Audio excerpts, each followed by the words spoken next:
Welcome है आपका आपके और हमारे ऑनलाइन प्लेटफॉर्म एबल एजुहब में। मैं सचिन शर्मा आपका हार्दिक स्वागत करता हूं। लास्ट क्लास में बच्चों हम चैप्टर पढ़ रहे थे न्यून तापों का उत्पादन। ठीक है।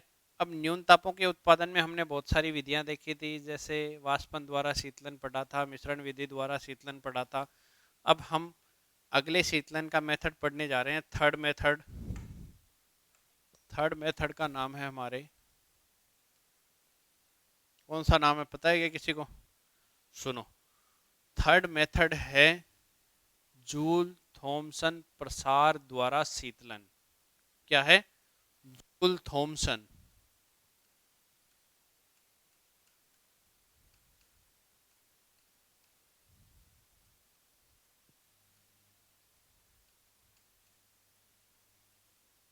प्रसार द्वारा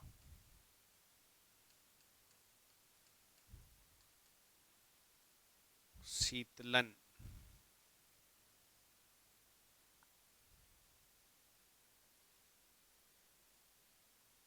cooling bye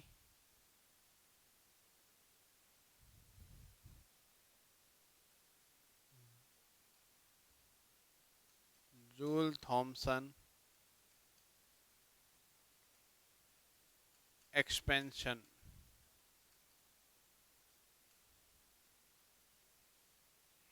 cooling by Joule Thomson expansion, ये हमें एक्सप्लेन करना है। अब इसमें एक्सप्लेन करेंगे क्या क्या क्या क्या पढ़ेंगे हम, उसे थोड़ा सा ध्यान से समझना। सबसे पहले तो हम ये पढ़ेंगे कि जूल और थॉमसन ने मिलकर शीतलन की एक विधि सुझाई और उस विधि का नाम जूल थॉमसन प्रसार था।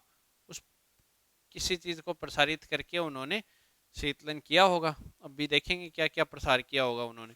तो जूल और थॉमसन ने मिलकर एक विधि सुझाई जिसे जूल थॉमसन विधि कहते हैं। तो जूल थॉमसन कि वो शीतलन की प्रक्रिया क्या है, सबसे पहले तो हमें यही पता होना चाहिए। तो पहली स्थिति तो हम पढ़ने ही वाले क्या है, जूल थॉमसन प्रभाव है क्या। क्या है?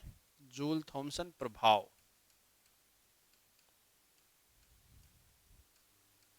जूल थॉमसन प्रभाव क्या है? दूसरी चीज हम क्या पढ़ने वाले हैं वो और देखो। दूसरी चीज हम पढ़ने वाले हैं बच्चों,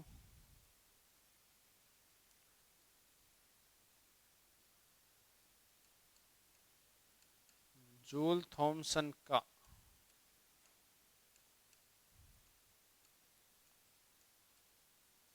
सरेंद्र डॉट प्रयोग।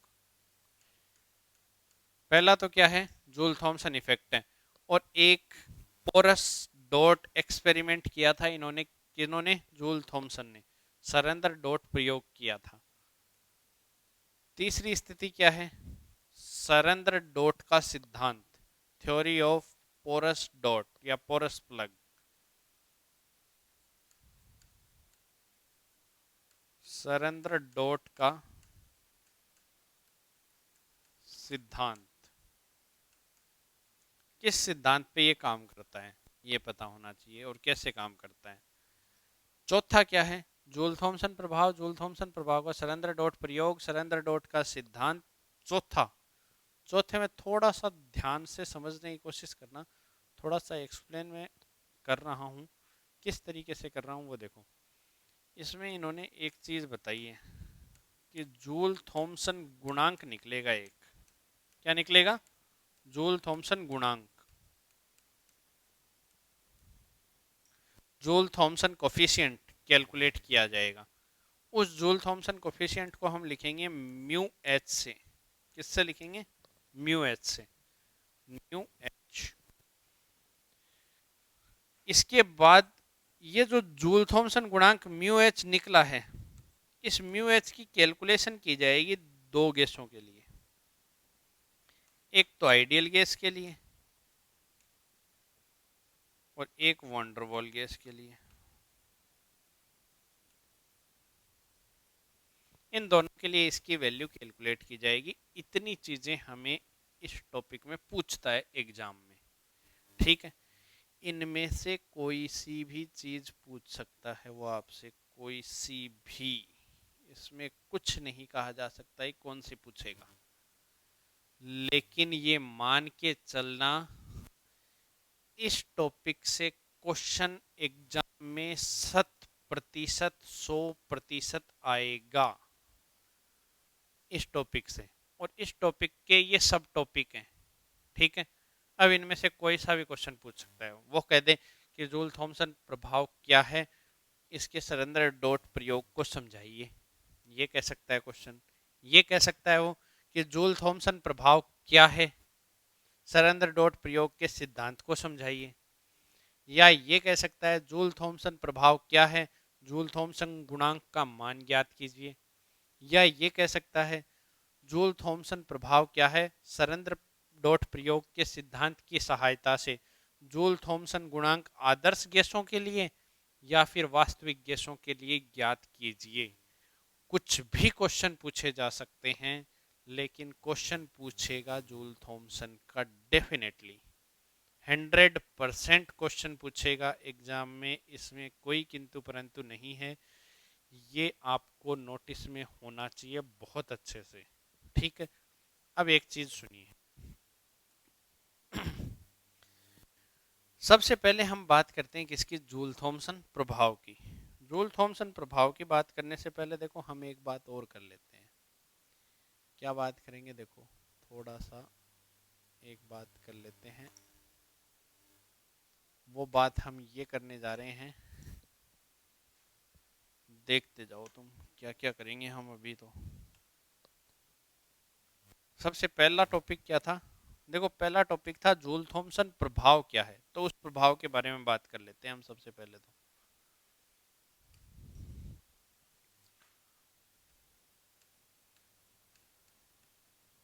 जूल थॉमसन प्रभाव इस चैप्टर का सबसे इंपॉर्टेंट टॉपिक है, जूल थॉमसन द्वारा शीतलन। और उसके 5 टॉपिक हैं, वो मैंने तुम्हें अभी बता दिए। उनमें से पहला हिस्सा है ये JT effect. JT effect, Joule Thomson प्रभाव, जूल थॉमसन इफेक्ट, ठीक है। अब इस जेटी इफेक्ट में एक चीज ध्यान रखना, थोड़ा सा सोचना, थोड़ा सा ध्यान रखना। क्या रखना है ध्यान, थोड़ा सा देखो इसे। जूल थॉमसन प्रभाव है क्या, किसे कहेंगे। इस पूरे चैप्टर में हम शीतलन ही तो पढ़ रहे हैं। शीतलन क्या पढ़ रहे हैं, शीतलन पढ़ रहे हैं, ठंडा करना पढ़ रहे हैं। तो ठंडा करेंगे, किसे करेंगे वो देख लो। ठंडा करेंगे थर्मोडाइनेमिक्स में, किसे ठंडा कर सकते हो तुम, गैसों को। थर्मोडाइनेमिक्स गैसों के लिए तो डिफाइन है, गैसों को ठंडा करना है। अब मान लो गैसों को ठंडा कैसे किया जाए, कोई गैस गर्म है, उसे ठंडा करना है।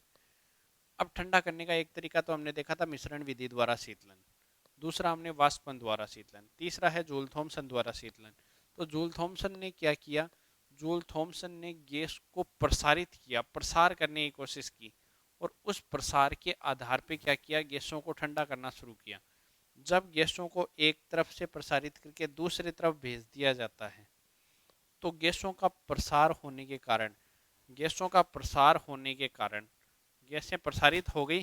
प्रसार होने के कारण क्या हुआ, गैसें ठंडी होने लग गई। अब वो प्रसार कैसे कैसे होगा वो थोड़ा सा समझो आप।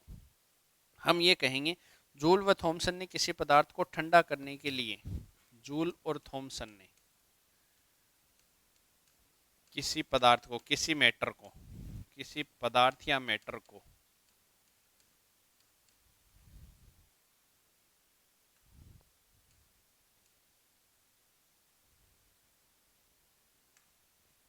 पदार्थ या मैटर को ठंडा करने के लिए,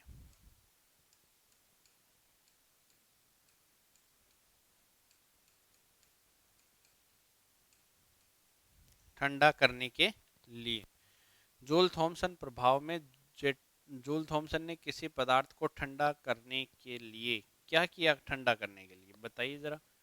इन्होंने किसी पदार्थ को ठंडा करने के लिए ताप, दाब व टेम्परेचर, प्रेशर व वॉल्यूम का उपयोग करते हुए, दाब व आयतन का उपयोग करते हुए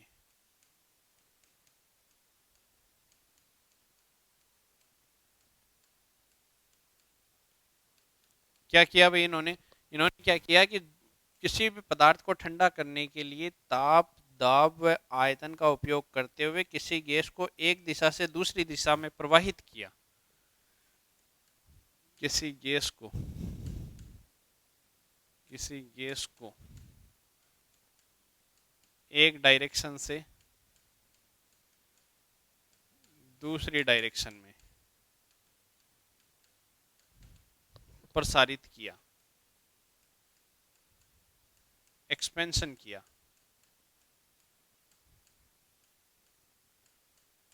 क्या किया इन्होंने, गैस को ही प्रसारित कर दिया। गैस को प्रसारित किया, तब दाब बढ़ने पर गैस के इस प्रसार के कारण गैस के व्यवहार में क्या परिवर्तन आता है वो देखना है हमें। तो जब इसे प्रसार किया गया तो इसमें हुआ क्या कि दाब बढ़ने पर गैस के किया, तब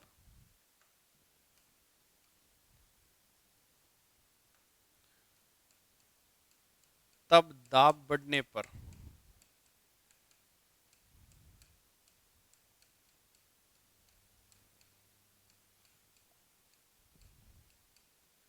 गैस के व्यवहार में परिवर्तन आया। अब परिवर्तन कैसा आया, गैस के व्यवहार में परिवर्तन पहले की अपेक्षा अधिक ठंडा होने का परिवर्तन आया। गैस के व्यवहार में, गैस के व्यवहार में परिवर्तन, परिवर्तन चेंज,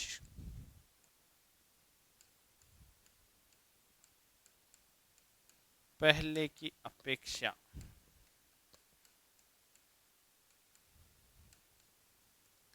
अधिक शीतल, ठंडा, कूलिंग पाया गया। तो गैस क्या हो गई, पहले की अपेक्षा अधिक ठंडी हो गई। और ये हमने प्रेशर में वाष्पन, गैसों के दाब वाले पासपन वाले हिस्से में पढ़ा था कि दाब लगाकर गैसों को ठंडा किया जा सकता है। तो यहाँ हो गई वो ठंडी। और इसी इफेक्ट को क्या कहा इन्होंने, जूल थॉमसन इफेक्ट कहा। यही प्रभाव जूल थॉमसन प्रभाव कहलाता है।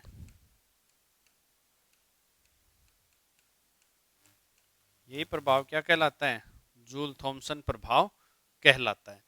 अब होगा क्या कि गैसों के इस प्रकार के प्रभाव को दर्शाने के लिए एक एक्सपेरिमेंट किया गया।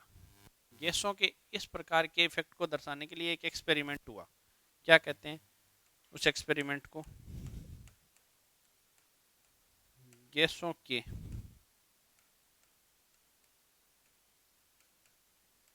इस प्रकार के व्यवहार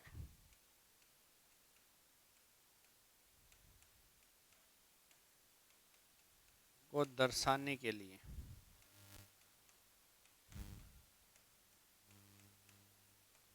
एक प्रयोग किया गया,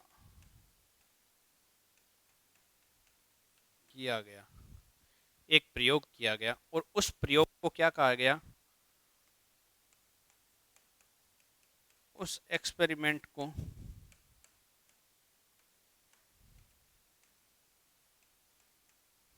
सरेंद्र डॉट प्रयोग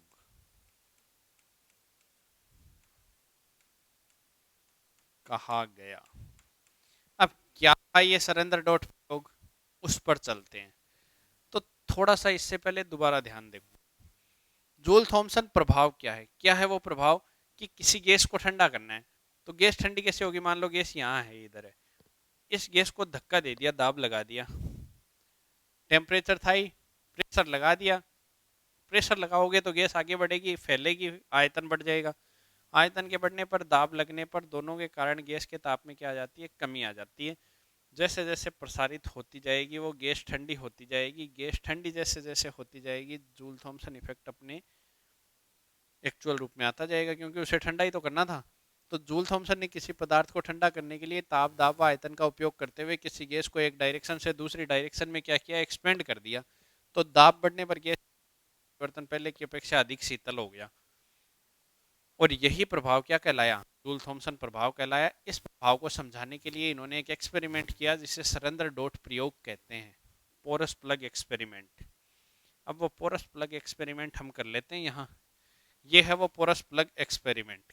क्या कहते हैं इसे, सरेंद्र डॉट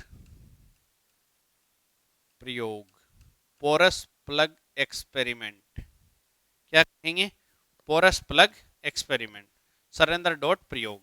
अब इस सरेंद्र डॉट प्रयोग में है क्या एक्चुअली में, वो समझना, कोशिश करना समझने की थोड़ी सी।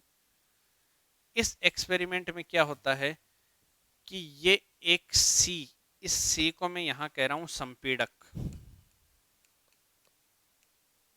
संपीड़क, और ये है पी, पी को मैं कह रहा हूं पिस्टन, पी को क्या कह रहा हूं मैं, पिस्टन कह रहा हूं। एक पिस्टन लिया मैंने और एक संपीड़क चेंबर ले लिया, चेंबर ले लिया, संपीड़क बोलते हैं, उसमें गैसों को संपीड़ित किया गया, प्रेशराइज किया गया। इस बॉक्स के अंदर गैस भर दी यहाँ और इधर से पिस्टन से इसे दबाया गया। ठीक है, हुआ क्या कि इधर गैस भर दी यहाँ तो, और यहाँ से इस पिस्टन द्वारा इसे दबाया गया। जब मैं पिस्टन को पकड़ के इससे गैस को दबाता हूँ तो गैस क्या करेगी, आगे की ओर जाना चाहेगी, या उसे जिधर जगह मिलेगी उधर जाना चाहेगी। अब इधर से ये संपीड़क ऊपर से खुला हुआ था तो कुछ गैस तो इधर से पास होगी।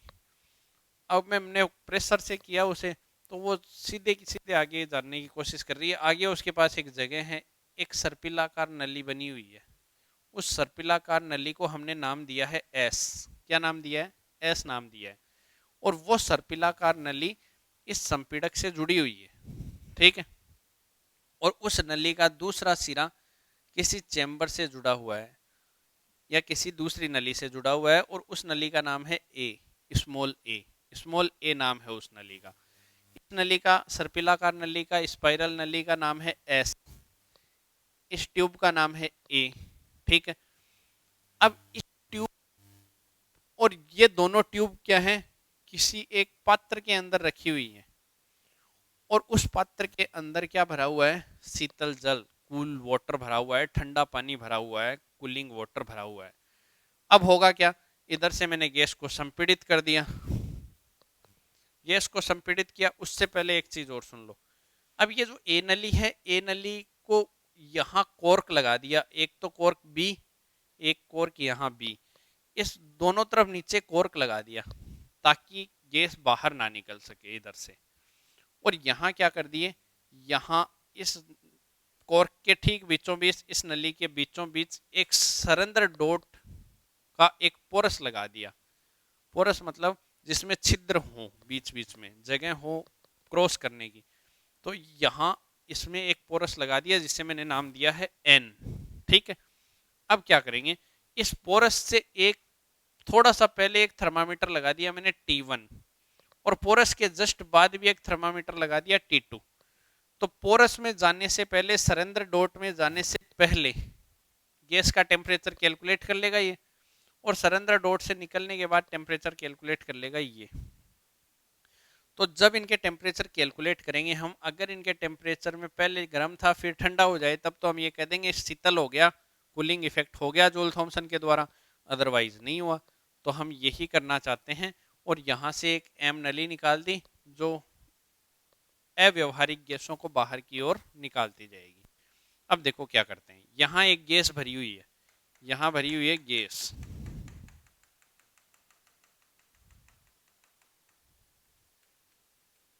गैस भरी हुई है, इसे संपीड़क के अंदर रखा गया है और पिस्टन द्वारा इसे प्रेशराइज किया गया। जैसे ही पिस्टन द्वारा इसे प्रेशराइज किया गया, गैस आगे की ओर जाएगी इस नली के अंदर, इस नली के अंदर से गुजरती हुई जाएगी। लेकिन ये नली कहाँ है, ये नली है जल के पात्र के अंदर, और जल है ठंडा, तो गैस है अंदर से गर्म और जल है बाहर से ठंडा। तो बाहर वाला जल क्या होगा, अंदर वाली गर्म गैस को ठंडा कर देगा, ठंडा करेगा, उसकी उष्मा को खुद ले लेगा और अपनी ठंडी उष्मा को उसे दे देगा थोड़ी। तो वो गैस अंदर से थोड़ा थोड़ा सा ठंडा होना शुरू होगी, हल्की। अब वो इतनी प्रेशराइज, इतनी तेजी से प्रेशराइज की जाती है कि वो जल्दी से निकल जाती है इसके अंदर से, तो वो ज्यादा ठंडी हो नहीं पाती यहाँ। अब यहाँ से निकलने के समय इसके टेम्परेचर को कैलकुलेट कर लिया जाता है।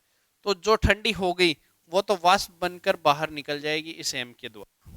ठीक है, लेकिन जो ठंडी नहीं हुई वो तो आगे जाएगी। अब वो टेम्परेचर है T1, T1 टेम्परेचर पर गैस को नाप लिया गया थर्मामीटर द्वारा, T1 थर्मामीटर द्वारा गैस को नाप लिया। अब यहाँ से गैस निकली और इस पोरस प्लग में इन अंदर से गुजरी। जैसे ही छिद्रों के अंदर से गुजरी, गैस को फैलने के लिए आयतन मिला, प्रसारित आयतन। देखो आगे गैस थी नहीं, इधर गैस थी, तो इधर से गैस इन छिद्रों के द्वारा आगे गई, तो आगे तो खुला मैदान पड़ा था, आयतन बहुत बड़ा था, गैस के छोटे छोटे कण गए तो उनको जगह ज्यादा मिली, आयतन ज्यादा मिला, प्रसारित ज्यादा हुए, प्रसारित ज्यादा हुए तो वो ठंडे हो गए। अब वो ठंडे हो गए यहाँ पे। अब जैसे ही वो बाहर की ओर निकलते गए, वो शीतल होते गए, शीतल होते होते यहाँ पर जब T2 टेम्परेचर गैस को कैलकुलेट किया गया तो वो ठंडी मिली। तो ये सारा का सारा एक्सपेरिमेंट किया गया किसके द्वारा? जूल थॉमसन के द्वारा। और इस एक्सपेरिमेंट को क्या बोला जाता है? इस एक्सपेरिमेंट को बोला जाता है सरेंद्र डॉट प्रयोग। क्या बोला जाता है? सरेंद्र डॉट प्रयोग। मैं दोबारा बोल रहा हूँ, इस एक्सपेरिमेंट को दोबारा बोल देता हूँ मैं। अब इस एक्सपेरिमेंट को दोबारा अगर मैं लूँ तो इसमें एक चीज सुनते जाना। माना एक संपीड़क सी है, ये संपीड़क सी था। माना एक संपीड़क सी से दाब लगाने पर गैस ट्यूब एक के अंदर, गैस ट्यूब एक के अंदर, गैस ट्यूब कौन सी है? गैस ट्यूब है ये वाली, ये गैस ट्यूब है। गैस ट्यूब एक के अंदर गैस पहुंचे जिसके अंदर सरेंद्र डॉट लगा होता है। तो ये सरेंद्र डॉट लगा हुआ है इसके अंदर, ये सरेंद्र डॉट लगा हुआ है। अब इधर से गैस प्रेशराइज की, गैस ए के अंदर पहुंची जिसमें सरेंद्र डॉट लगा हुआ था, तथा सरेंद्र डॉट के दोनों तरफ T1 व T2 तापमापी रखे गए हैं। T1 और T2 थर्मामीटर रख दिए हमने यहाँ पर। अब T1 व T2 थर्मामीटर रखे हैं जो गैस के ताप को सरेंद्र डॉट के अंदर से गुजरने के पहले तथा गुजरने के पश्चात ताप का मापन करेंगे। अब वो ताप का मापन तो इन्होंने कर लिया। अब क्या कर रहे हैं? यदि नली S तथा A को शीतल जल के अंदर रखा जाए, ए नली और एस नली जो सर्पिलाकार स्पाइरल ट्यूब थी, उन दोनों नलियों को ठंडे पानी के अंदर रखा जाए, तब क्या होगा? तब गुजरने वाली गैस भी धीरे धीरे ठंडा होना प्रारंभ हो जाएगी तथा वह ताप T1 द्वारा ज्ञात कर लिया जाएगा। वह गैस सरेंद्र डॉट से गुजरने से पहले कुछ मात्रा में एम नली से गुजर जाती है, जो ठंडी होती है वो तो एम नली से गुजर जाती है, और बाकी रिमेनिंग सरेंद्र पात्र से गुजर चुकी होती है। रिमेनिंग जो हिस्सा है वो सरेंद्र पात्र से गुजर जाएगा। अब सरेंद्र डॉट से जो गुजरेगा पात्र, उस सरेंद्र डॉट से गुजरने वाली स्थिति के अंदर से एक चीज ध्यान रखना। यहाँ ये कह रहा है कि एम नली द्वारा बाहर निकल गई जो ठंडी हो गई, और सरेंद्र डॉट से निकलने के पश्चात उसका ताप T2 तापमापी द्वारा नाप लिया जाएगा। यहाँ से T2 से नाप लिया उसे। फिर कह रहा है T2 तापमापी तक पहुंचते पहुंचते गैस बहुत ज्यादा ठंडी हो जाएगी। T2 तापमापी से निकलते निकलते इधर ज्यादा प्रसार हो जाएगा, ज्यादा प्रसार हो जाएगा, इसका मतलब वो ज्यादा ठंडी हो जाएगी। अब जैसे जैसे वो ठंडी होती जाती है तो इस प्रयोग के दौरान हमें कुल ऊष्मा में परिवर्तन एंथैल्पी की गणना भी मिल जाती है। तो इस एक्सपेरिमेंट द्वारा हम क्या कैलकुलेट कर सकते हैं? एंथैल्पी, एच कहते हैं इसे, इसे कुल ऊष्मा भी कहते हैं। ठीक है, कई लोग बाग इसे गुप्त ऊष्मा भी कह देते हैं। ठीक है, लेकिन गुप्त ऊष्मा को हम लेटेंट हीट बोलते हैं, आप इसे कुल ऊष्मा या एंथैल्पी बोलिए। ठीक है, तो ये क्या था? सरेंद्र डॉट प्रयोग का सिद्धांत था। अब इस सरेंद्र डॉट प्रयोग के सिद्धांत में एक चीज ध्यान रखना, ये जो जूल थॉमसन प्रभाव है ये केवल एक स्पेशल केस है। किसका स्पेशल केस है वो और सुन लो। ये एक स्पेशल केस है कि ये रुद्धोष्म स्थितियों पर ही लागू होता है। ये स्पेशल केस है जूल थॉमसन प्रभाव। इसे हम क्या लिख सकते हैं? हम ये लिख सकते हैं कि जूल थॉमसन प्रभाव रुद्धोष्म प्रक्रमों पर ही प्रभावी होगा।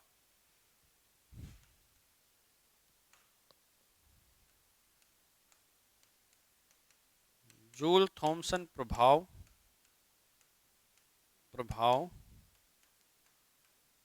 रुद्धोष्म प्रक्रमों पर प्रभावी होगा। ये बहुत इंपॉर्टेंट बात है भाई, इसे अंडरलाइन कर लेना। जूल थॉमसन इफेक्ट केवल कहाँ लगता है? एडियाबेटिक प्रोसेसों पर, एडियाबेटिक प्रोसेस पर लगता है। और एडियाबेटिक प्रोसेस का लिए एक चीज़ याद रखना, हीट एक्सचेंज नहीं होता एडियाबेटिक प्रोसेस में, ऊष्मा का आदान प्रदान होता ही नहीं है। तो ये हुआ सरेंद्र डॉट प्रयोग। तो हमने देखो तीन चीज़ें पढ़ ली। जूल थॉमसन प्रसार द्वारा शीतलन में हमने थॉमसन प्रसार प्रभाव पढ़ लिया, जूल थॉमसन का सरंध्र डॉट प्रयोग पढ़ लिया। अगले लेक्चर में हम पढ़ेंगे जूल थॉमसन का सरंध्र डॉट सिद्धांत क्या है, जिससे जूल थॉमसन गुणांक कैसे निकालते हैं। ठीक है, उसके बाद हम पढ़ेंगे कि आइडियल और वंडरवॉल गैसेस के लिए ये कैसे डिफाइन होता है। लेकिन ये याद रखना, इस टॉपिक से क्वेश्चन 100% आएगा, कोई किंतु परंतु नहीं है। तो नेक्स्ट लेक्चर में मिलते हैं, तब तक के लिए